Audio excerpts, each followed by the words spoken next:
Hello प्यारे बच्चों, स्वागत है आप लोग का हमारे channel S G education zone पे। बच्चों, आज हम लाए हैं आपके लिए कक्षा 12 जीव विज्ञान के महत्वपूर्ण प्रश्न, वो भी पूरे किताब से, यानी कि ये आपका महत्वपूर्ण प्रश्नों का पार्ट 2 है। प्यारे बच्चों, जीव विज्ञान में जो आपका है, हम क्वेश्चन जो है आंसर के साथ नहीं ला पा रहे हैं। बाकी सभी सब्जेक्टों का जो है क्वेश्चन आंसर के साथ आ रहा है। इसका भी हम जल्दी प्रयास करेंगे कि जो क्वेश्चन हम बता रहे हैं ये इनका आंसर भी आपको जल्दी प्रदान कर पाएँ। प्यारे बच्चों, आप लोग चैनल को सब्सक्राइब कर लीजिए, वीडियो को लाइक करिए और वीडियो को ज़्यादा से ज़्यादा शेयर करिए और अपना सपोर्ट बनाए रखिए। और आप लोगों के लिए जो एक ख़ास बात ये है कि हमने सभी सब्जेक्टों का एक प्लेलिस्ट बना रखा है और सभी जो वीडियो आपके अपलोड होते जा रहे हैं सभी प्लेलिस्टों में ऐड होते जा रहे हैं सभी सब्जेक्ट के। तो आप लोगों को इससे ये आसानी होगी कि आप लोगों को वीडियो जो है ढूंढना नहीं पड़ेगा। आप लोग बस प्लेलिस्ट में जाइए और वहाँ से सभी वीडियो जो आपके इंपॉर्टेंट क्वेश्चन के हैं, यानी कि सभी न्यूमेरिकल भी हम बता रहे हैं वो भी एडेड होते जा रहे हैं। डेफिनेशंस, नियम, सब कुछ आपके एडेड होते जा रहे हैं। प्यारे बच्चों, आप लोगों का सहयोग भी अच्छा खासा मिल रहा है, तो आप लोगों से एक और रिक्वेस्ट है कि आप लोग जो है वीडियो को ज़्यादा से ज़्यादा शेयर भी करिए। अब आइए देखते हैं आपके जो पार्ट 2 में कौन कौन से प्रश्न हैं। इससे पहले हमने इसी का पार्ट 1 बना रखा है जिसमें आपके लगभग 25 से 30 प्रश्न थे। इसमें थोड़े कम प्रश्न हैं, उतने प्रश्न नहीं हैं, लेकिन फिर भी अच्छे खासे 20 प्रश्न तक हैं। तो आप लोग पूरा वीडियो तक और लास्ट तक देखिएगा, स्किप मत करिएगा, क्योंकि आपका 10 मिनट में कोई बहुत ज़्यादा समय भी नहीं जाएगा और आप लोग इन प्रश्नों को कहीं नोट डाउन करते चलिएगा। पहला जो प्रश्न है वो है कि द्विबीजपत्री भ्रूण के विकास का वर्णन कीजिए। यानी जो द्विबीजपत्री भ्रूण होता है उसके विकास का वर्णन कीजिए। यानी ये जो आपके प्रश्न हमने लिखे हैं इसमें आपके 2 नंबर, 3 नंबर और 5 नंबर सभी मिक्सअप प्रश्न हैं। तो आप लोगों को करना क्या है, द्विबीजपत्री भ्रूण के विकास का वर्णन कीजिए। ये क्वेश्चन अपनी क्वेश्चन बैंक या बुक में देखना है, जहाँ कहीं भी हो वहाँ से आप लोग आंसर खुद से प्रयास करें पहले कि देखने का और याद करने का। अगर ना मिले तो हम आपके लिए बहुत ही जल्दी बायोलॉजी का भी जो आंसर है लाएंगे। फिजिक्स, केमिस्ट्री, हिंदी, इंग्लिश का हम आंसर के साथ काम कर रहे हैं, लेकिन बायोलॉजी में थोड़ा प्रॉब्लम की वजह से अभी नहीं आंसर दे पा रहे हैं, तो इसका भी जल्दी आपको आंसर मिलेगा। तो पहला प्रश्न था हमारा, द्विबीजपत्री भ्रूण के विकास का वर्णन कीजिए। दूसरे प्रश्न की बात करें तो पर परागण क्या है, इनके लाभों एवं हानियों का वर्णन कीजिए। यानी पर परागण जो है वो क्या है एवं उसके लाभ एवं हानियों का आपको वर्णन करना रहेगा। अगले यानी तीसरे प्रश्न की बात करें तो तीसरा प्रश्न हमारा है, मेंडल के प्रभाविता का नियम तथा पृथक्करण नियम की व्याख्या कीजिए। अगर हम बात करें मेंडल के प्रभाविता तथा पृथक्करण के नियम की व्याख्या कीजिए आपसे प्रश्न, तो हमने यही लिखा है, लेकिन आपको हम डायरेक्टली सीधे शब्दों में कहें तो आपको मेंडल के प्रभाविता का नियम, पृथक्करण का नियम और स्वतंत्र अवयवन का नियम, जो तीनों नियम होता है आपका मेंडल का, एकदम आप लोग इसे अच्छे से तैयार कर जाइए, क्योंकि ये one of the most important क्वेश्चनों में से एक है और यहाँ से जो आपके क्वेश्चन है बनने ही बनने हैं।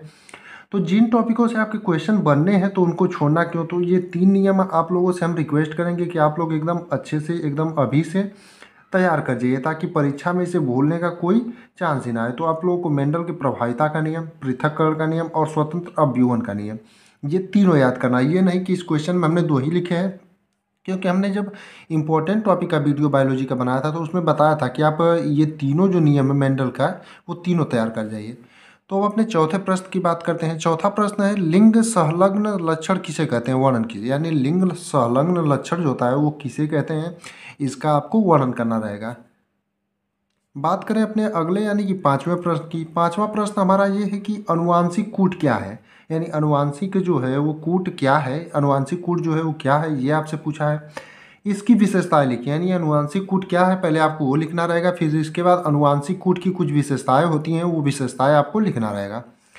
अगले प्रश्न की बात करें तो बायोरिएक्टर का सचित्र वर्णन कीजिए। यानी बायोरिएक्टर जो है उसका आपको सचित्र वर्णन करना रहेगा। यानी बायोरिएक्टर का आपको पहले आपको फिगर बनाएंगे, उसके बाद फिगर में जो उसके पार्ट होते हैं आपको उनका नाम लिखना रहेगा। उसके बाद आपको इसके पार्ट जो होते हैं यानी कि उसके बारे में आपको पूरा सचित्र वर्णन यानी इसको बारे में पूरा डिटेल में लिखना भी रहेगा।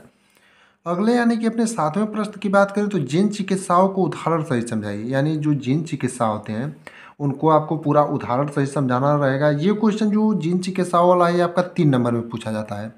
ये जिन चिकित्साओं को उदाहरण से समझाइए, ये क्वेश्चन ज़्यादातर 3 नंबर में पूछा जाता है। इसमें जितने क्वेश्चन है सभी आपके प्रीवियस ईयर में रिपीटेड हैं।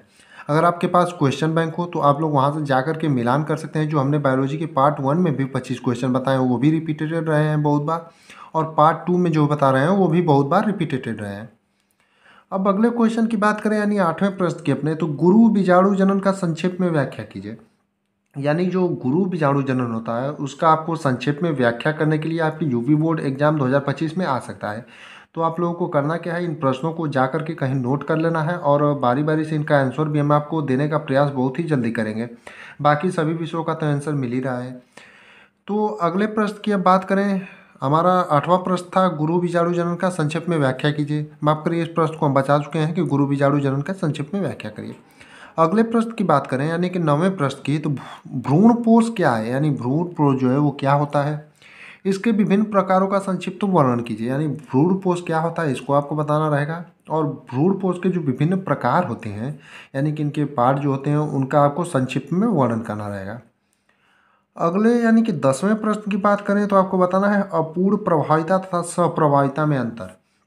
अब अंतर वाले जितने भी आपके क्वेश्चन आएंगे तो आपको लगभग 3 से 4 अंतर तो लिखने ही रहेंगे। अगर 2 नंबर 3 नंबर 5 नंबर में पूछता है तो आप पहले से ही 5 अंतर, सभी 4 या 5 अंतर आप लोग तैयार कर लीजिए ताकि आपके 4 नंबर क्वेश्चन, 5 नंबर क्वेश्चन या 3 नंबर क्वेश्चन कहीं भी पूछे तो आपको कोई दिक्कत ना हो। इसी से हम पहले इसे कहेंगे कि आपको जितने अंतर वाले क्वेश्चन हैं हम बताएंगे उनमें आप 5 अंतर या 4 अंतर पहले से ही तैयार करते चलिए। तो क्वेश्चन क्या था आपका, अपूर्ण प्रभाविता तथा सपर प्रभाविता में अंतर लिखिए। यानी कि अंतर आपसे अपूर्ण प्रभाविता तथा सप्रभाविता में अंतर पूछ सकता है। बात करते हैं अपने अगले क्वेश्चन यानी कि 11वें क्वेश्चन की, अंडाणु जनन तथा शुक्राणु जनन में विभेद कीजिए। यानी कि अंडाणु जनन तथा शुक्राणु जनन में विभेद कीजिए। विभेद का मतलब होता है कि अंतर, यानी कि अंतर, इसमें विभेद का मतलब अंतर ही लिखिए कि अंडाणु जनन तथा शुक्राणु जनन में अंतर लिखिए, यानी कि अंतर कीजिए या विभेद कीजिए। तो इसको इस प्रकार भी आपसे पूछ सकता है। ध्यान दीजिएगा, आप लोगों को अंतर वाला विभेद भी करने से संबंधित पूछ सकता है। तो अंडाणु जनन तथा शुक्राणु जनन में आपको हमने पहले ही कहा था कि आप 3 से 4 अंतर सबका याद कर लेंगे तो आपका काम हो जाएगा।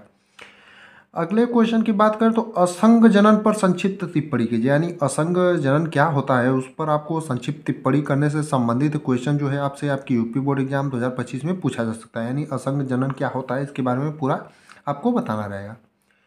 अगले यानी कि अपने 13वें प्रश्न की बात करें तो मानव शुक्राणु की संरचना की सचित्र वर्णन कीजिए। यानी मानव शुक्राणु जो होता है, मानव का शुक्राणु, उसकी संरचना का सचित्र वर्णन करना रहेगा। यानी कि उसका पूरा चित्र बना करके आपको जो उसके विभिन्न भाग होते हैं यानी पार्ट होते हैं उसके, जैसे हेड टेल आपका होता है उसमें दिया रहता है, उसके पार्टों को आपको जो आप चित्र बनाएंगे उस पर नाम लिखना रहेगा, उसके बाद उसका वर्णन करना रहेगा। यानी हेडिंग डाल करके आपको पूरा आंसर लिखना रहेगा।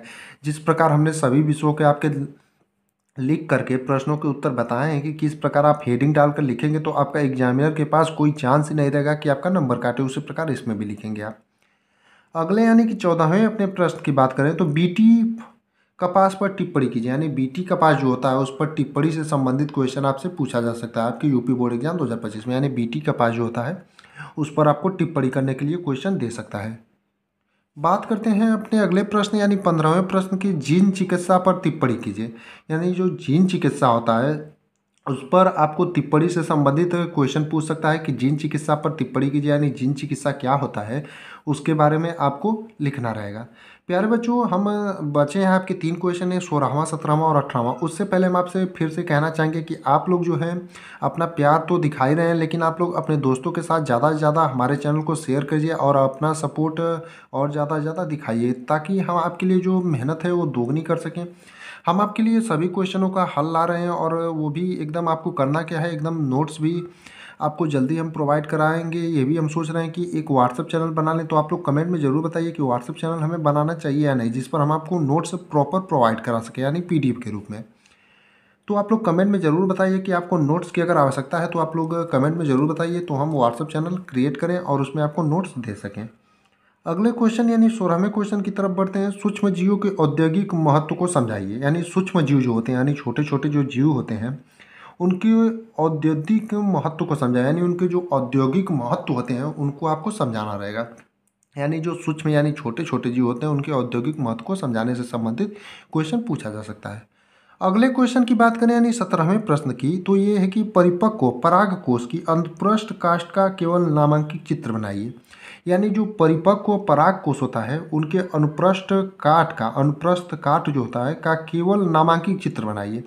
यानी जो परिपक्व पराग कोश होता है उनके अनुप्रस्थ काट का केवल आपको नामांकित चित्र बनाया जाएगा, पूछ देगा। अगर चित्र बनाने के लिए सिर्फ देगा तो आपको 2 नंबर में देगा, उससे ज़्यादा नहीं दे सकता है। अगर चित्र बनाने के साथ साथ आपको संक्षिप्त टिप्पणी दे दे तो ये आपका 5 नंबर में देगा। तो आप लोगों को करना क्या है, चित्र के साथ साथ आप लोगों को पूरा इसका संक्षिप्त टिप्पणी ही याद कर जाना है, क्योंकि ये क्वेश्चन आपको 5 नंबर में भी कभी कभी पूछ लेता है कि परिपक्व व परागकोश की अनुप्रस्थ काष्ठ का नामांकित चित्र बनाइए तथा उस पर संक्षिप्त टिप्पणी कीजिए, इस प्रकार भी पूछ लिया जाता है।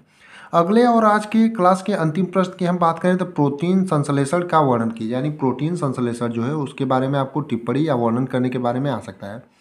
इसमें जीव विज्ञान के महत्वपूर्ण प्रश्नों के पार्ट 2 में हमने 18 प्रश्न बताए हैं। इससे पहले 25 से 30 प्रश्न बताए हैं। आप लोगों को सभी प्रश्नों को अच्छे से तैयार कर जाना है। बाकी कल हम फिर से नए क्लास के साथ और नए ऊर्जा के साथ इसी चैनल पर जुड़ जाएंगे, तो आप लोग बने रहिए।